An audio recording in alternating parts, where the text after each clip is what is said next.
Ladies and gentlemen, it is my pleasure to welcome you back to Mr. Jaws, so sit back, relax, and enjoy the tale.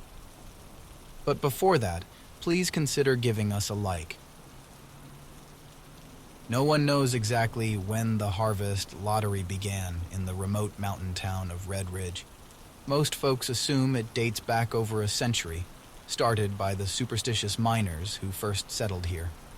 Each year, when autumn touched the peaks and turned the leaves blood red, the lottery would come around again. It was just another grim tradition woven into the town's fabric. The lottery worked like this. Had their name entered into the box, a weathered thing carved from black walnut, adorned with strange symbols and stained dark from years of nervous sweat on lottery night. On the harvest full moon, the whole town gathered in the village square, breath fogging in the chill mountain air. Everyone waited with quiet dread as the elder drew a name from the box, condemning that person to the town's sacrificial rite. The winner had to walk directly to the mouth of the long-abandoned iron mine outside town and enter alone. The mine doors would be locked and chained behind them for good measure. No one knew what lay waiting in those cold subterranean tunnels. But legend held that some ancient evil lurked within, passing judgment on any who ventured inside. Of the dozens who had entered the mine over the decades, none had ever emerged again. When you turn 18 in Red Ridge, your name goes in the box. Most folks I grew up with didn't fret too much about the lottery, even after becoming old enough to be potential sacrifices.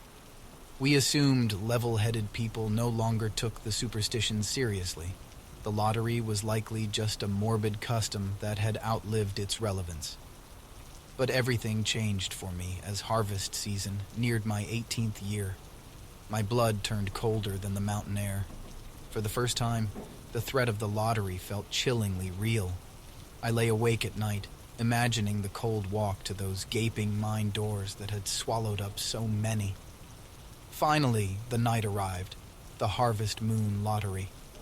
I stood tense among the silent crowd packed into the square, breath pluming and limbs numb with nerves. My eyes fixed on the walnut box resting in the elder's gnarled hands, so weighted down with slips of paper that the sides bulged outward. So many names, I told myself. So many names other than mine. The elder cleared his throat, a deep voice echoing off the surrounding buildings. Red Ridge has called, and one shall answer.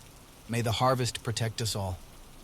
With that, his shaking fingers pried open the lid and withdrew a single slip. I swear my heart ceased beating in the agonizing moment before he read the name aloud. Abigail Fowler. A choked sob rose somewhere in the crowd. I barely registered the surge of relief at not hearing my own name. All I could focus on was the ashen-faced girl being clutched by her weeping mother nearby. Young Abigail staring with round, horror-filled eyes, soft brown braids framing her stricken face. Two of the town's largest men moved through the crowd towards her, faces grim. Abigail's father pleaded and shoved at their chests, to no avail. Their heavy hands closed around her small arms, half carrying the paralyzed girl who looked far younger than 18 in this moment. Her mother trailed behind them, face twisted in anguish. The grim procession moved towards the path leading out of town. Everyone silently followed, a miserable funeral march beneath the bloated harvest moon. We came to the mine entrance, all boarded up and covered in creepers, except for the two rotten doors at the mouth. The rusted chains and lock lay ready nearby. Abigail stood mute, trembling as the men fastened the cold metal links around her wrists until she was bound to the doors. Her ashen face was damp with silent tears, but she did not struggle. All fight had gone out of her. The two men hauled the doors open just enough for Abigail's frail form to pass through. As soon as she stumbled over the threshold, they slammed the entrance closed. The lock clicked heavy and final in the still night air. The silence lingered for a long moment before people began drifting back towards town, unable to bear looking upon the mine doors for a second longer. Abigail's parents collapsed into each other's arms, broken sobs echoing across the rock face. I turned away, bile burning in my throat, and started the long walk home beneath the bleak light of that swollen autumn moon. That night, the first frost came early and painted the town white, but nothing could chill me more deeply than what I had witnessed. 1 year had passed since the horrific lottery night when young Abigail Fowler had been sacrificed to the mine. In that time, I'd almost convinced myself that nothing so awful could happen twice in one lifetime. But seasons turned, and the harvest moon arrived again to prove me wrong. The night air held the same brittle chill as last year. My breaths came shallow and fast as I took my place among the villagers in the square. I barely heard the elder's voice over the pounding of my heart. It seemed even the walnut lottery box had taken on a sinister air as it was carried forth, appearing darker and heavier than before. The elder slowly lifted the lid. I stood, paralyzed, muscles wound agonizingly tight. His fingers dipped inside and withdrew a slip of paper that he unfolded with maddening care. I prayed to any god listening that the name would not be mine. The elder adjusted his glasses and read the scrawled name in a ringing voice that shattered the night's silence. All warmth drained from my body and time seemed to stop. Then the elder repeated my name, eyes meeting mine with grave finality. This couldn't be real. I had barely turned 19. My name had only been in the box for a year. My shocked mind grappled for explanations. Perhaps this was just a nightmare soon to end. But the heavy gazes of the crowd crushing in felt terribly real. I scanned their faces desperately, seeking just one sympathetic soul who might intervene on my behalf. But their expressions held only pity and relief at not being the one chosen. In that stretched-out moment of disbelief, rough hands grabbed at my arms, jolting me back to the horrific present. I turned to find 2 of the burliest men flanking me, their meaty fingers clamped around mine.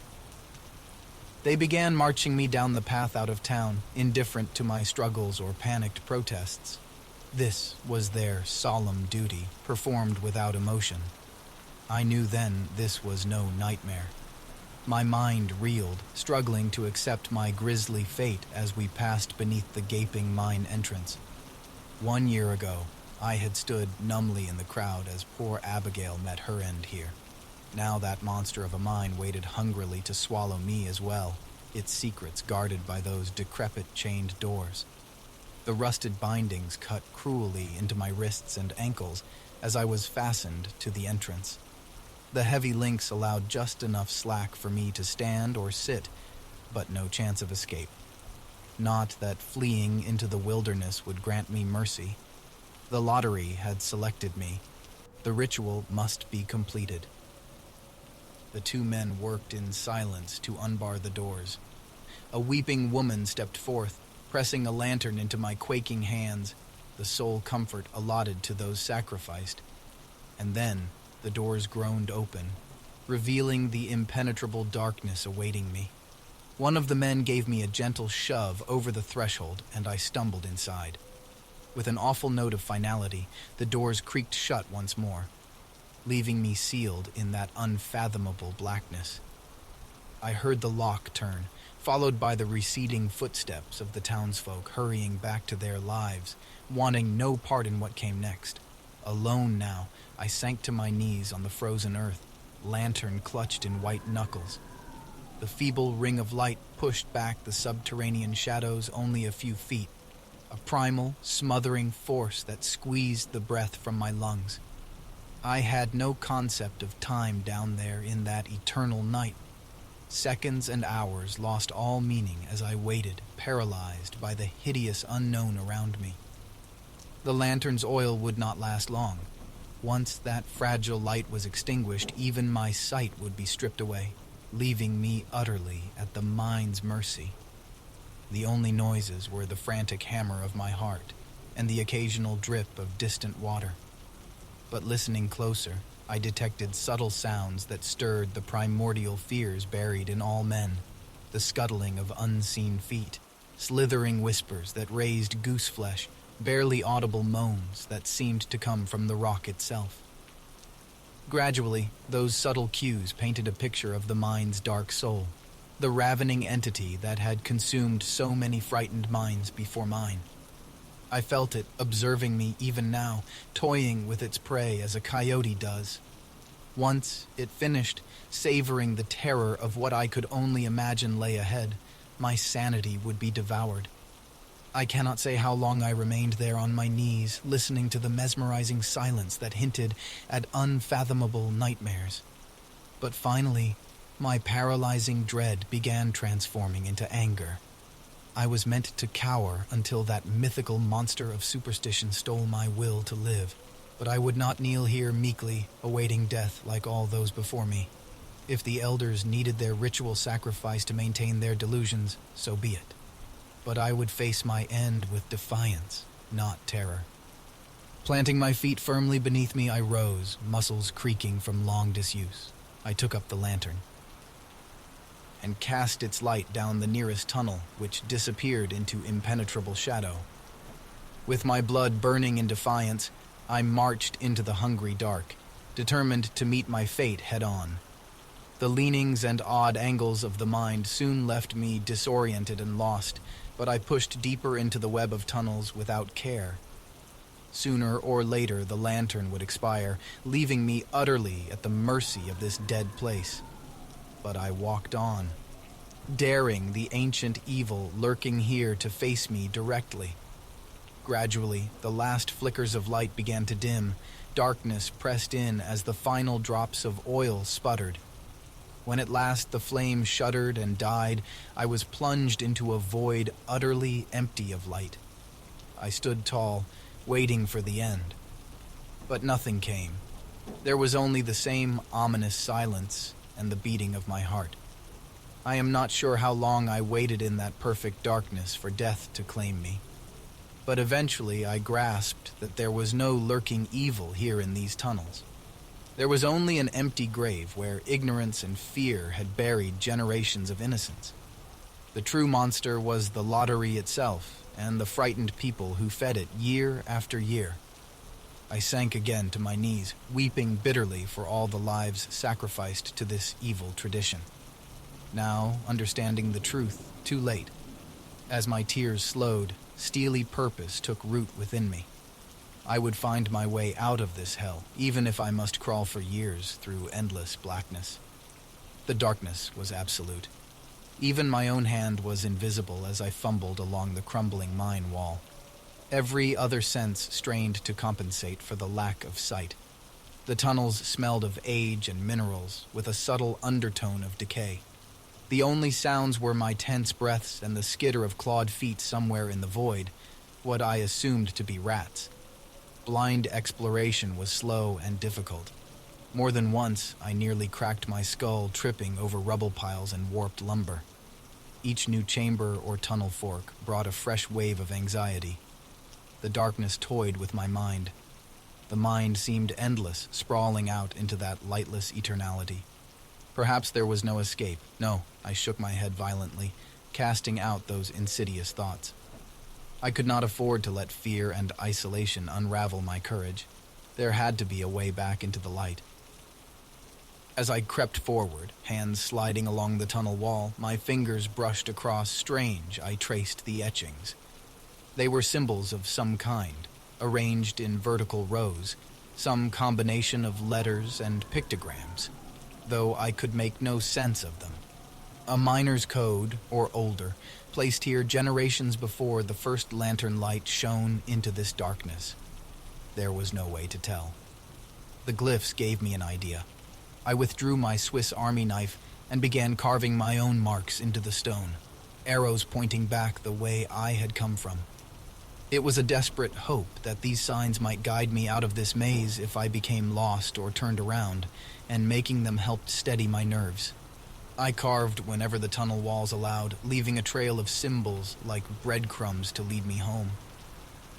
The mind swallowed me deeper through strangely twisted passages that often narrowed to the point of crawling.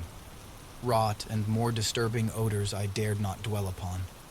My hands grew slimy, with minerals leaching from the rock, and my knees ached from scrambling over uneven ground. But I pushed on, etching more arrows through chamber after unknowable room until a glow so faint I first believed it a trick of my light-starved brain. But no, it persisted. A whisper of orange just around the next bend. I scrambled forward on raw palms, heart hammering. Any light meant someone else was down here, but who and why? I peered cautiously around the corner. In an arched side chamber stood a small, makeshift camp illuminated by a single guttering candle. Empty bean cans were scattered around a ratty bedroll.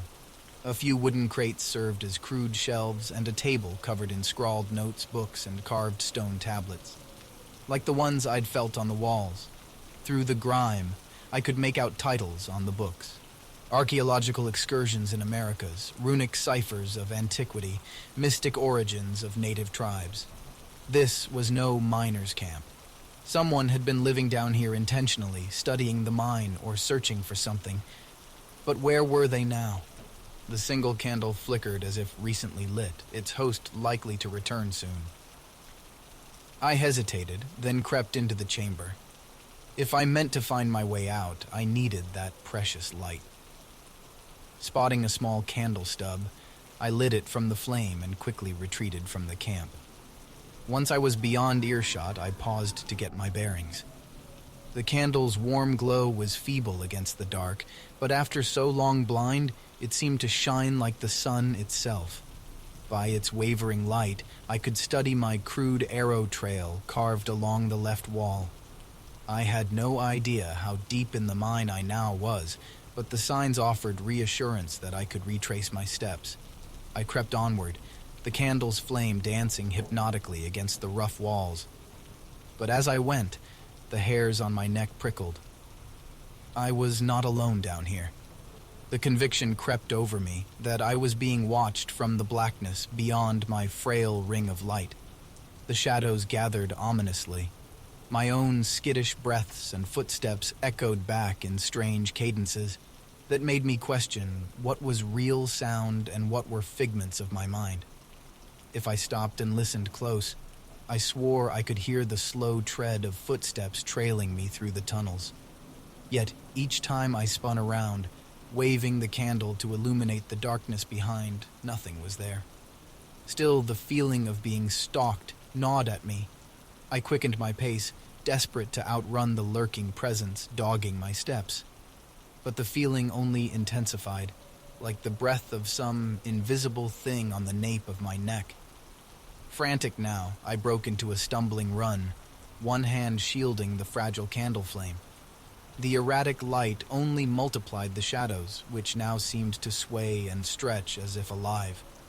I crashed into a wall, barely twisting in time to protect the precious light.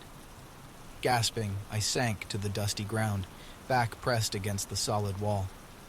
The candle flickered madly in my hands as I strained every sense for some sign of what shared this darkness with me.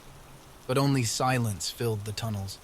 It seemed the unseen watcher had abandoned the pursuit, if indeed it had ever been real at all. I pulled my knees tight to my chest, clinging to the candle like a ward against demons. These tunnels were driving me mad. I had to keep moving before that tenuous grasp on sanity slipped away. With a new wariness about the shadows themselves, I pushed onward once more, guided by my crude trail of carved arrows and the praying the light would hold.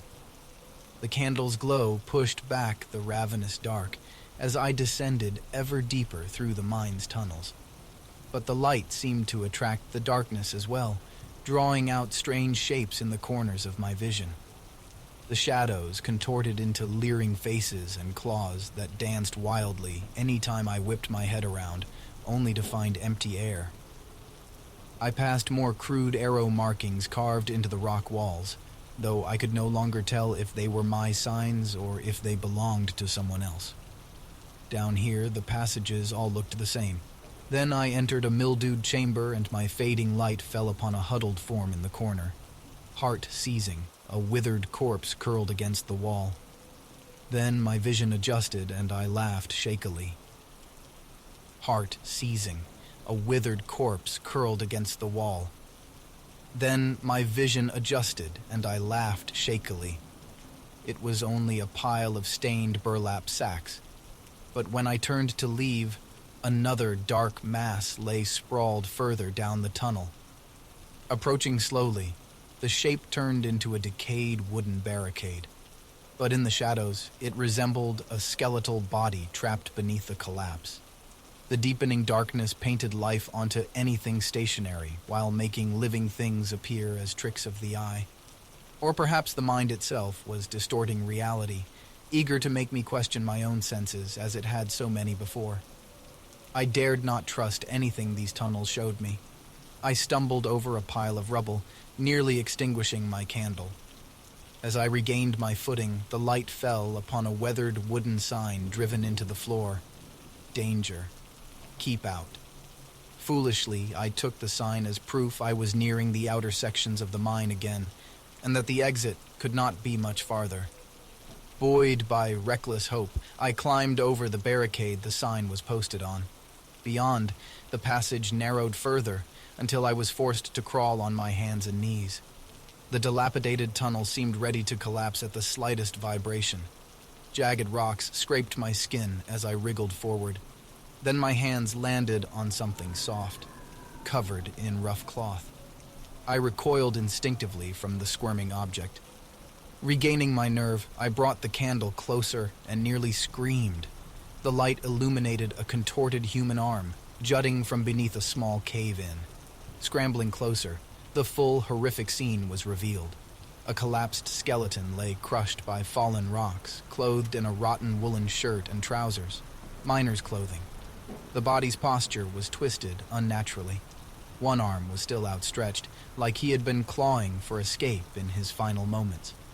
I fell back, gagging as the corpse's sunken eyes seemed to stare directly at me. Sickened, I turned to flee the claustrophobic tunnel and gruesome discovery.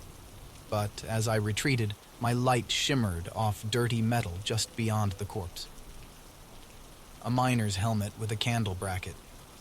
Grimacing, I pried the helmet an intact candle from those bony fingers. A cold theft, perhaps, but necessary to grant me similar hope of deliverance.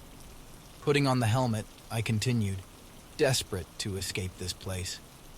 The flame's glow bobbed erratically, granting glimpses of further corpses and bones littering the tunnel floor. Death was everywhere here. The air grew fouler, filled with untold horrors just outside the feeble ring of light, until, finally, miraculously, a breath of fresher air kissed my face. Gasping with relief, I staggered into an open cavern, the space brightening ahead. Daylight, an exit. I rushed heedlessly toward that beautiful promise growing nearer, my heart soaring when suddenly the ground ended beneath me. With a startled cry, I plunged into icy subterranean water, the fall extinguishing my precious light. I thrashed in the blind pool, groping wildly for which way was up until my head broke the surface. I gasped down damp air as I treaded in the dark waters. The exit. Where was it? I called out desperately, but heard only echoes mocking me.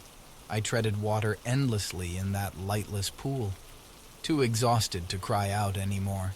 My frantic struggles eventually stopped.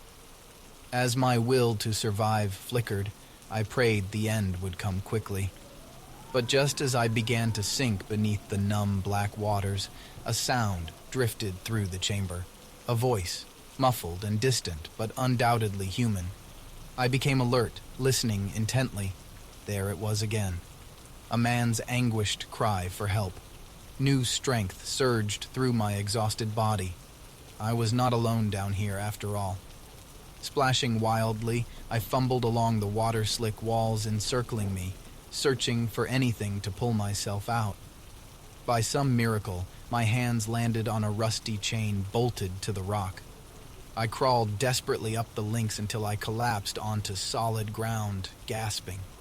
The chill air revived me as I lay trying to regain my bearings. The desperate pleas for help echoed again from somewhere ahead in the tunnels. Whoever it was sounded weak, their voice growing fainter. I had to find them quickly. Stumbling to my feet, I shuffled toward the cries, one hand trailing the curving wall. "Hello," I shouted into the darkness. "Keep calling out. I'm coming to help." The stranger's exclamations guided me through the twisting passages. Soon, an orange glow appeared ahead. Hope soared in my chest.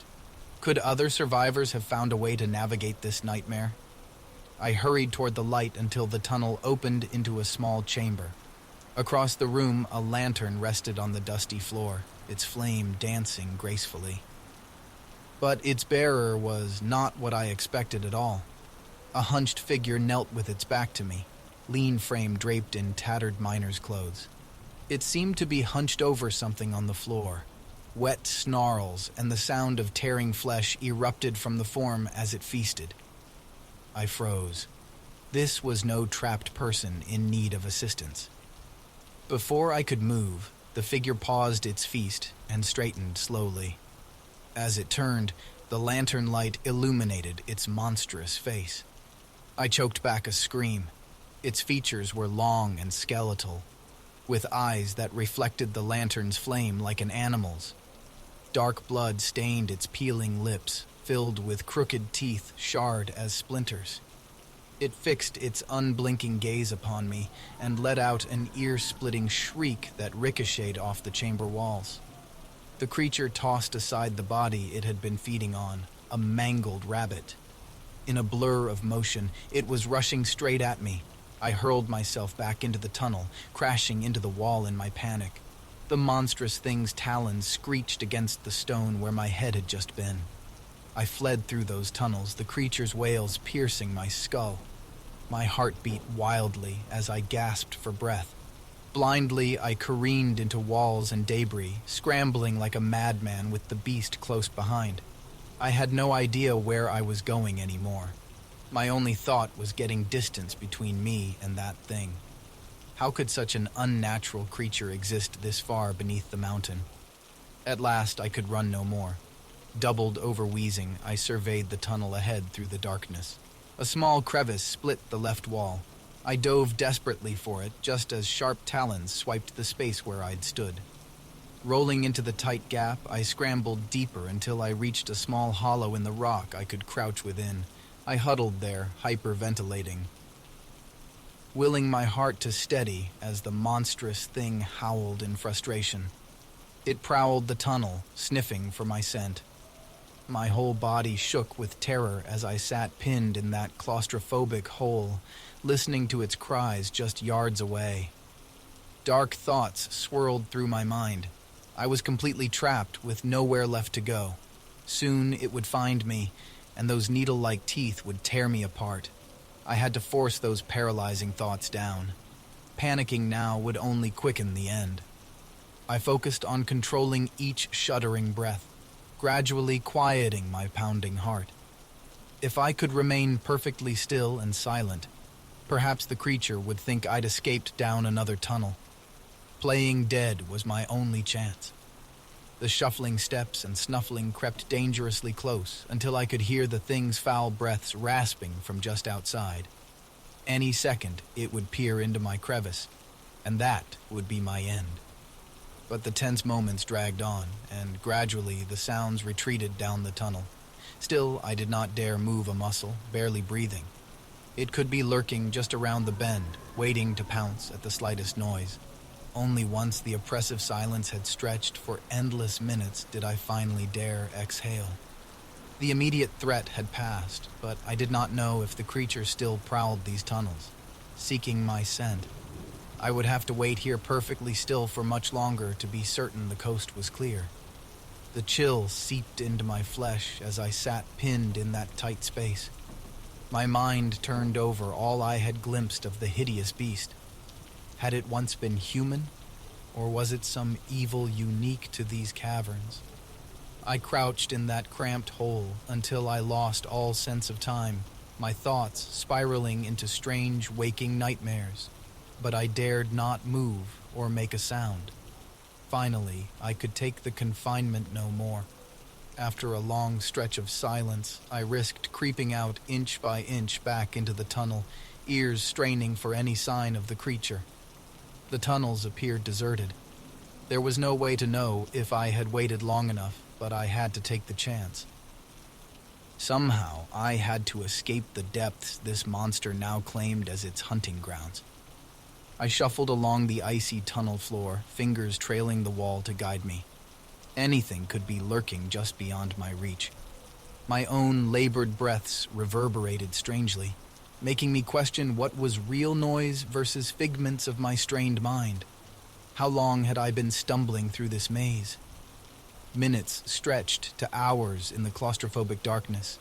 Hunger gnawed at my gut. My head throbbed from dehydration. Much longer in this oppressive void, and I would grow too weak to go on. I had to find some path back toward air and light before the darkness swallowed me completely. But the crude tunnels meandered endlessly, devoid of any landmark or change beyond occasional side passages splitting off into further unknown blackness. I dared not risk those branching ways, staying on my chosen path. Trudging deeper into the tunnels, the cold air seemed to leach the will from my bones. What if there was no way out? Perhaps these shafts stretched miles in every direction. I shook my head violently, trying to cast out the insidious thoughts. I could not give in to despair. As my mind conjured images of the light and life overhead now lost to me, my hands slid across something smooth, writing carved into the hard wall. I traced the crude block letters carved into the stone. Turn back. No exit. Despondent warning of some other lost soul. At least, I was not the first to pass this way, and if others had found some means of escape, so might I. Heart-end, I shuffled forward using the carving as a starting point, searching for any further signs or guidance. The floor gradually sloped downward, leveling out onto worked stone rather than fractured bedrock. Old minecart tracks emerged beneath my feet, confirming I had found a main tunnel. I followed the rails, hoping they might lead to a main shaft with elevators to the surface. Even an abandoned passage would have purer air, bringing me closer to escape. Soon, a dim grayish glow emerged ahead. I rushed desperately toward that promise of light. The tunnel opened into a small lamp room, its dirt walls covered in yellowed papers and old notices. My searching fingers found a lantern on a hook, with a few drops of oil still swishing inside. I lit the wick with trembling hands, shielding the precious flame. The room leaped into relief, faded maps and charts, shelves of corroded tools and parts, the entrance to several diverging passages. But most amazing of all, on the far wall hung a linen map of the entire mine layout, labeled in smudged ink. Tracing the main shaft, I found my location. And there, hundreds of yards north, a small maintenance tunnel branched off, marked Emergency Exit. Could this be my salvation? With the route in hand, I might just be able to navigate out of this nightmare. I committed the map's important details to memory before lifting my lamp and setting off once more, still wary. But now, with hope stemming the tide of darkness eating at my courage, the abandoned mine had not claimed me yet. I hurried along the rail line, referring constantly to the map in my mind. The main tunnel should soon angle east along an iron vein. There. I turned confidently at the bend, checking side passages for the spur tunnel that led to freedom.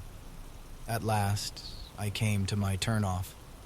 A rusted sign read, Service Corridor 4. This had to be it. I shuffled as fast as my exhausted legs could manage down the cramped, declining side tunnel, ignoring the burn in my thighs. Only a little further, and I would be free of this nightmare. But as I neared the exit, a piercing wail echoed through the passages behind me, reverberating off the walls. My blood turned to ice. Panicked, I rushed down the corridor. Fresh air kissed my face ahead. I was close. But the shrieks of the creature echoed closer behind. I darted through a decrepit wooden door into a small chamber housing a rusting elevator cage. I pried open the metal grill, scrambled inside, and worked the lever. The machinery screeched in protest, but began to rise, lifting me up the shaft as the unnatural cries sounded below. Finally, I reached another tunnel mouth and pulled myself into the hallway. The shrieking monster was trapped down in the mine depths. I could barely believe my luck. I shuffled down the rusty service tunnel towards promised daylight, ready to leave the horrors below forever. I staggered from the miny exit as the first delicate rays of dawn stretched across the valley. I blinked against the soft light so muted compared to the vivid sun in my memory, but infinitely brighter than the endless dark I'd left behind. Pine-scented air filled my lungs, refreshingly crisp after the stale tomb of the tunnels. Birdsong echoed through the trees, welcoming a new day. The living world emerged again, while the mine's horrors receded into the night. I made my way downhill into the woods, boots crunching on gravel and needles. I had to get back to my town and tell everyone what I had experienced. But for now, I wanted only to walk beneath the open sky, breathe deep into the mountain air, and let the soothing forest heal my wounded spirit. If you have reached here and are enjoying the content and would like to support the channel, you can consider subscribing and hitting the like button. This will greatly help us in providing more new content. The smell of fir trees filled my nose as I laced up my boots in the gravel parking lot. It had been too long since my last backpacking trip into the mountains. Checking my watch, I saw it was just past 10 a.m., right on schedule. I did a final check of my gear before hoisting my crammed backpack onto my shoulders. Tent, sleeping bag, jet boil, food, first aid kit, everything accounted for. This was my first time hiking in the Pacific Northwest, but I felt ready for the challenge. As I started along the trail, the morning sun filtered down through the tall pines. It was midweek, so the path was mostly deserted. Perfect. I had the woods all to myself. Growing up in the suburbs, I'd always felt a deep longing for wilderness. Now 30 years old, I relished any chance to disappear into the remote backcountry, away from cell service and people. It was just me and the trees. The trail began wide and well-groomed, then gradually narrowed. An hour in, and I was completely alone, surrounded by an ancient forest. Ferns unfurled along the path, interrupted occasionally by splashing creeks. My plan was to hike 8 miles today, up to Surprise Lake. I'd make camp there for the night before continuing on to explore the alpine lakes and ridges higher up. My buddy Mark was supposed to join, but bailed last minute for work. I decided to brave the solo trip regardless. As a web developer, my life was consumed by screens and tight deadlines. Lately, I'd been feeling more burned out than ever. I hoped a few days offline in nature would help me reset. I paused to sip some water and consult my map. The right fork would take me up to Surprise Lake. Glancing at the position of the sun, I judged it was around noon, making good time. The trail began to climb more steeply now, switchbacking up the mountainside. Tree roots traversed the path like woody tentacles. My heart pumped hard, and my breath came fast. I embraced the ache in my muscles.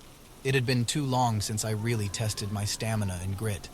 Out here, stripped of distractions, I could challenge myself. At a clearing, I stopped again to appreciate the view. A hawk circled lazily on an updraft, surveying its domain. Across the valley, ridges faded into a blue silhouette.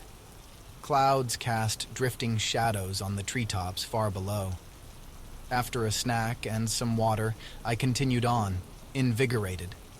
The path tunneled through sections of old burnt forest, with brushy undergrowth taking over. Charred snags loomed like giant spears. The land flattened out again into a high alpine meadow. Grass rippled in waves, reminding me of ocean surf. As the trees thinned, vast mountain vistas emerged on all sides. Finally, I arrived at the bright blue gem of Surprise Lake. Snow dusted the rocky crags looming above. I located a secluded campsite along the shore and shrugged off my pack gratefully. As evening shadows stretched across the water, I pumped filtration tablets into my bottle. Nothing beats natural glacier water after a long day of hiking. I stood sipping it slowly, watching the colors shift, fade, and deepen. When darkness fell, I boiled up some rice and beans on my little backpacking stove. As I ate, the moon rose, dappling the lake silver. The night was so silent, I could hear my own heartbeat. Warm in my sleeping bag, I drifted off content. Out here, rather than feeling small and insignificant, I felt part of something timeless and grand.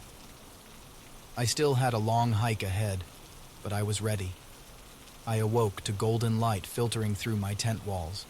Consulting my watch, I saw it was just past 6 a.m. The birds were already chorusing outside, welcoming the day. I lingered in my sleeping bag, warm and content despite the hard ground. Eventually, I motivated myself to emerge. The morning air bit my cheeks as I fired up my camp stove to boil water. I prepared some instant oatmeal and coffee while watching the mist rise off the lake. After breakfast, I spent some time tending to camp chores. I refilled my water bottles from the lake using my filter pump to remove any organisms. Glacier meltwater carried risks like giardia without purification. Next, I dug a small toilet hole with my trowel away from water sources as recommended. Leaving no trace was important, even in the wilderness. Once finished, I carefully buried any evidence. With camp duties complete, I turned my attention to packing for the day's hike. I consolidated things I wouldn't need, like my tent and extra clothes, into the bottom of my pack. Items I wanted quick access to went into my outer pockets and my hip belt. For snacks, I packed granola bars, trail mix, and dried fruit to fuel me throughout the day. Double-checking my map, I made sure my route was committed to memory.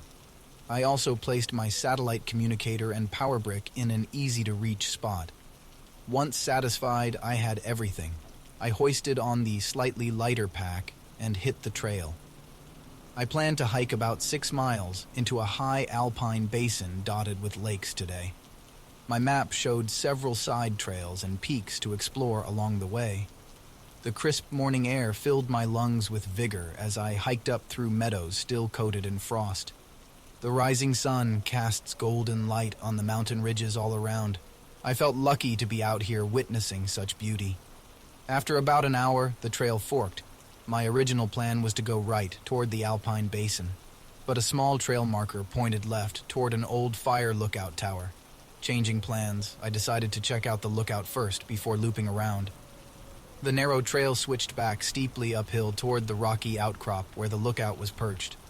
Though I still had plenty of energy, I made sure to pause and sip water frequently. The thin air at this altitude could rapidly dehydrate hikers. At last, I crested the ridge. The lookout tower stood on a stone base, its glass observation windows glinting.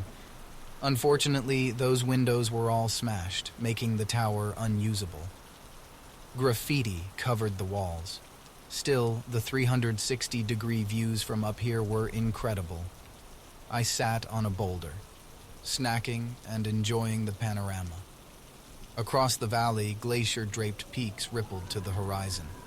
Hawks circled silently over the forests far below. The majestic landscape reminded me how small, yet connected I was.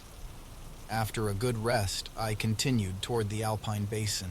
The trail descended steeply, then leveled out again into rolling meadows blanketed in wildflowers. Bees and butterflies bobbed through the colorful blooms. Reaching the edge of the first sapphire lake, I stopped to filter some water. The wind rippled the surface as I filled my bottles. I added purification tablets and then dropped them in an electrolyte tab for some flavor. Hydration was critical up here. Crossing a short isthmus, I arrived at the second lake. An abandoned rowboat lay half-beached on the rocks. My energy was starting to flag, so I found a sunny boulder to stop on for lunch. As I fueled up on jerky, nuts, and dried apples, I studied my map again. I could either keep pushing higher up the basin or start looping back. Checking my watch, I was surprised to see it was nearly 3 p.m. already. Where had the day gone? As much as I wanted to keep exploring upward, wisdom said it was time to turn around. With daylight fading, I didn't want to get caught in unknown terrain after dark.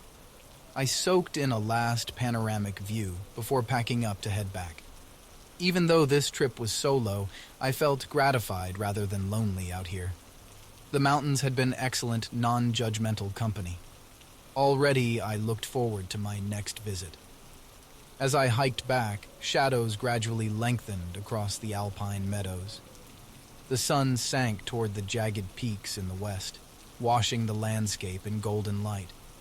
I moved swiftly but steadily, not wanting to twist an ankle this far from help. Soon the trail descended back into thick evergreen forest. The woods were eerily silent, no birds or squirrels chattering, only the sound of pine needles crunching under my boots. About an hour into the descent, I heard it, a high-pitched giggle from somewhere behind me. I spun around, peering between the trees. No one was there. The sound raised goosebumps on my arms. Uneasy, I continued hiking, moving faster now. The trail dove through sections of old fire-scarred forest. Burnt snags stood like giant spears among the pines. Twice more, I thought I heard the eerie giggle, closer each time. I glanced around nervously, but saw nothing. Probably just a bird, I told myself, but I wasn't fully convinced. When the laugh came again from almost directly overhead, I gasped and stumbled back. Squinting up into the branches, I desperately searched for the source. There, a shifting shape in the branches. As I stared, a face came into focus, mimicking my wide-eyed expression.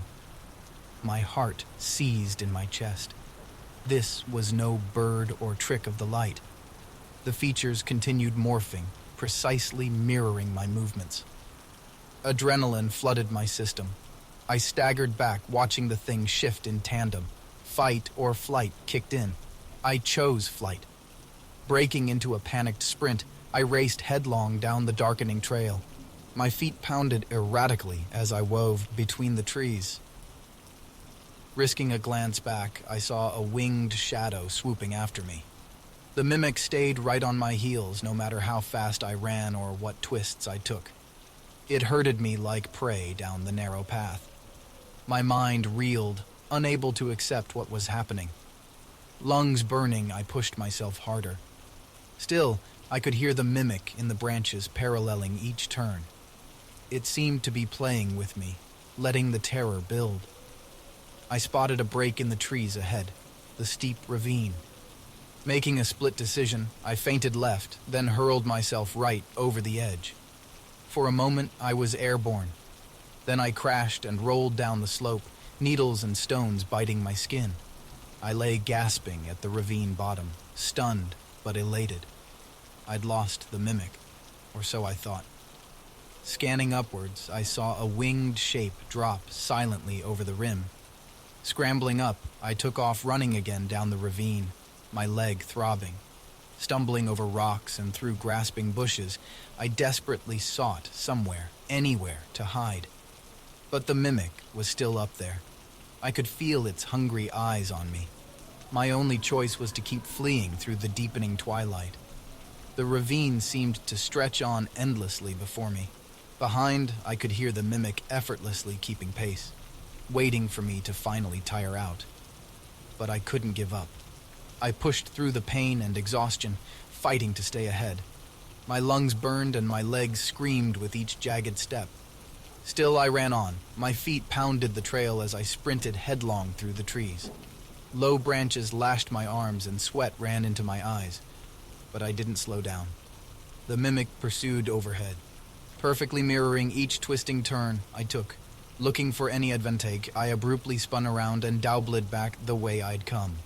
But the mimic instantly copied my reversal, not falling for my trick. It stayed right on my heels as I charged back up the trail. Changing directions again, I veered off toward a thicket of young pines. I crashed through the scratchy branches, hoping to lose my pursuer in the dense woods. Risking a glance up, I saw the winged shape swoop above, never losing sight of me. Starting to panic, I scrambled wildly between the trees with no clear direction in mind. I just wanted to put distance between myself and that thing mimicking my every move. My chest heaved, struggling to pull in enough air. Breaking back out onto the main trail, I resumed my headlong flight downward. The mimic continued flanking me from the branches above, herding me along the predetermined path. I was its prey, being toyed with.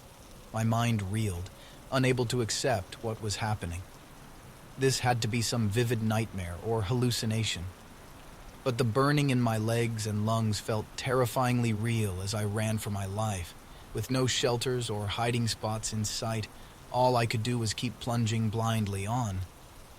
The trail stretched endless and empty before me. I tried trick after trick, doubling back, changing speeds, crashing into the underbrush. But the mimic was unfazed, perfect in its duplication of my every move. It felt like trying to evade my own shadow. The creature seemed to know these woods intimately, using the terrain to keep me boxed in. It was the patient cat just biding its time. But I couldn't give up. Terror lent my legs fresh strength as I fought on. My chest heaved in ragged gasps, struggling to pull in enough air. I tripped often now, clumsy with exhaustion. Each time I scrambled up and lunged forward again, the mimic hovering just out of reach, waiting for me to weaken further. Roots and stones threatened to turn my ankles. The mimic glided effortlessly behind me while I scrambled on all fours, sobbing from fatigue and fear. My legs trembled, ready to give out. Risking a glance back, I saw triumph in the mimic's swirling eyes. It could sense the end was near. Then my foot caught on a root and I went sprawling face first in the dirt. The mimic dropped to the trail, looming over me. This close, its flesh seemed to crawl and shift. A rank odor washed over me, making my stomach heave. Paralyzed by horror, I cowered as spindly fingers dug into my shoulders. Slowly, unable to resist, I lifted my gaze to the chaotic face. The features had stopped mimicking me, instead forming an expression of dark ecstasy. It had what it wanted, me, its prey, totally at its mercy.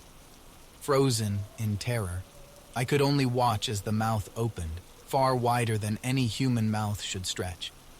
Rows of jagged teeth glistened inside. The mimic's grip tightened, holding me in place as it prepared to feed. This was it. I was going to die alone in these god-forsaken woods. Pure instinct kicked in. With a primal yell, I suddenly shoved upward with all my might, breaking the creature's grip. Caught off guard, the mimic recoiled just long enough for me to scramble free. I saw an opening between the trees and dove for it. Crashing through brush and saplings, I fought my way back off the trail, clawing forward on panic alone. Behind me came the sound of snapping branches as the mimic gave chase. My legs pumped, and my lungs burned as I sprinted blindly into the depths of the forest. The close-pressed trees made running difficult, their limbs seeming to reach out and grab me like gnarled hands. Still, I could hear the mimic close behind, smashing heedlessly through obstacles. All my twisting and dodging couldn't shake it. Propelled by terror, I somehow found the energy to run even faster. The thing stayed right on me. Its eager breaths and deep vocalizations rang out just over my shoulder. Even with its awkward pace, it was steadily gaining ground. Up ahead, I glimpsed a break in the trees and made for it desperately. Bursting into a small clearing, I realized I was at the edge of a steep ravine. Far below, a river foamed between sheer rock walls. My pulse hammered as I raced for the ravine's edge. Behind me, the mimic chased mindlessly, too fixated to realize it was being led into a trap. My lungs burned, but I didn't slow down.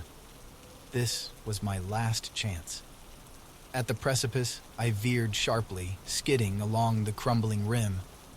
Unable to check its momentum, the mimic kept coming straight at me. For a split second, we locked eyes, its alien features contorting in confusion and rage. Then it was over the edge, arms flailing uselessly at empty air.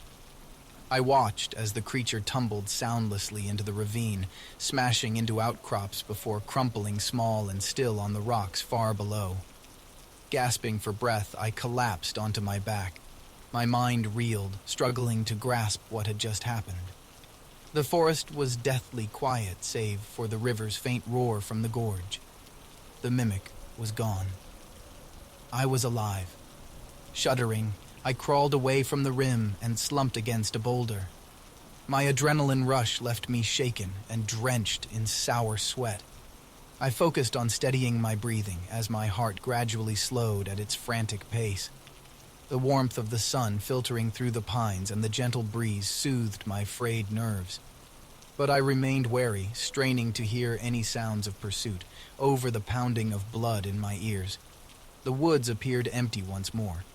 After resting for what felt like an eternity, I finally mustered the courage to approach the ravine again. I crept carefully to peer over the edge, braced for the sight of the broken mimic below. Instead, I saw only cracked stone and weathered driftwood far down where the creature had fallen. No twisted body or smear of blood marked its passing. I blinked hard, wondering if exhaustion was playing tricks on my mind. But the gorge remained empty. Frowning, I followed the rim, searching the sheer walls and jumbled boulders for any sign of the mimic. Had it somehow survived and climbed out? But these cliffs looked impossible to scale. Where had it gone? That thing had pursued me relentlessly only minutes before. Shadows melted and morphed at the corners of my vision, forming nightmare shapes that were gone when I whipped my head around. My mind was playing tricks, I knew, still gripped by primal fear. I repeatedly thought I glimpsed darting movements between the trees, only to find nothing there when I forced my gaze to focus.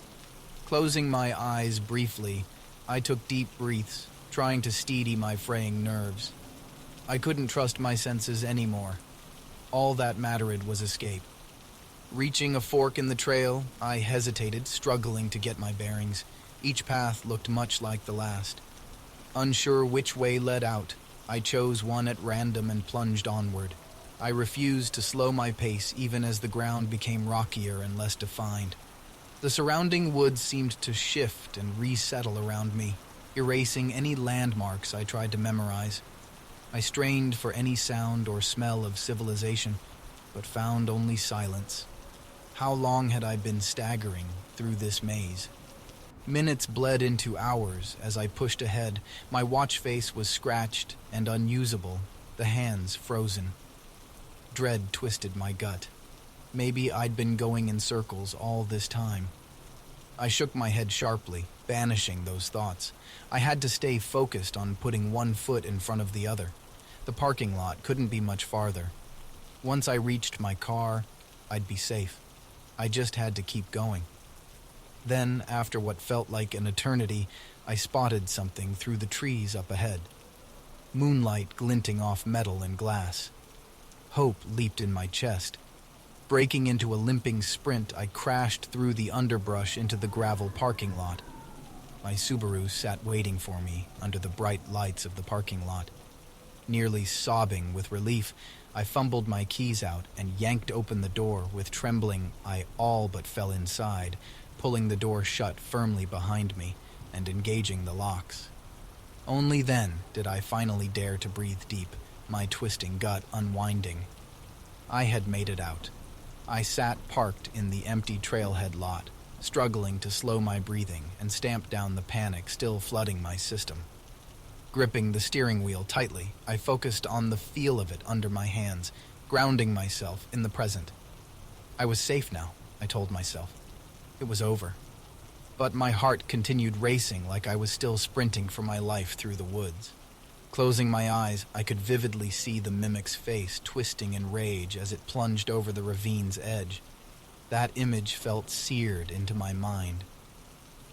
Willing my trembling hands to be steady, I finally started the engine. The Subaru rumbled soothingly to life around me. Escape was close now. All I had to do was navigate these remote dirt access roads until I reached the highway. Twilight was rapidly fading to true darkness as I pulled out of the parking lot. The trees pressed in densely on either side, barely allowing a glimpse of the sky. I gripped the wheel tighter, eyes fixated forward. The twisting road tunneled endlessly through the forest with no signs or markers to gauge my progress. The shadows deepened, playing tricks on my frayed mind. Focus, I told myself. Just focus on moving ahead, 1 mile at a time. The blur of passing trees and the car's hypnotic motions lulled me briefly into a trance-like state. But the mimic's wild eyes and jagged grin lurked at the edge of my awareness, waiting to haunt me again. I shook myself sharply, scared of letting my guard down. How long had I been driving through the night-cloaked woods? My sense of time felt warped, minutes blurring into endless hours. Occasional moonlight through the branches provided my only clue that I was even still moving. Finally, miraculously, the road began to widen and straighten. Houses started appearing between the trees, then streetlights, then a gas station. I nearly wept at the sight of this rustic but undeniably civilized town. I was almost home. The empty highway opened before me. As I sped under familiar green interchanges, the vice around my chest finally loosened. But over the coming weeks, the peace I craved remained out of reach. At random moments, the memory would surface again. I'd relive each panicked breath, each pounding footstep in excruciating detail. Most nights, the mimic waited to greet me again in my dreams, perfectly mimicking my every move as I tried frantically to escape.